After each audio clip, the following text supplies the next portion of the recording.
Slovenska desnica, Janša, Logar in Vrtovec, vsi v eni sapi kritizirajo stanovanjsko politiko levice, češ da ljudi silimo v nekakšen socialistični najem. Kakšna groza je ta socialistični najem, si lahko pogledate v blokih za mano.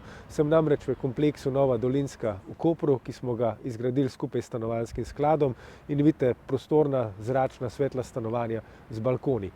Da, naša politika je usmerjena v to, da poskušamo na trgu zagotoviti dovolj dostopnih, ugodnih stanovanj, da znižamo tako cene najema nepremičnin, kot cene nakupa nepremičnin.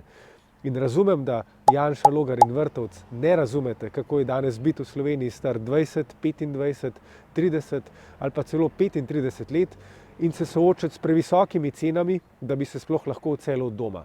Cele generacije to trpijo. Zato je moje vprašanje slovenski desnici, kaj ste pa vi naredili, da bi izboljšali stanovanjski položaj mladih v Sloveniji. Iz prve roke lahko povem, da v prvih dveh vladah nič, v tretji pa ste namesto stanovanjske politike, namesto gradnje, ponudili jamstveno shemo, ki naj bi mladim družinam, predvsem mladim družinam, omogočila lažji dostop do kreditov. Rezultat tega je bil, da se naraščajoče cene stanovanj niso ustavile, shemo pa je v 5 letih uporabilo 5 ljudi.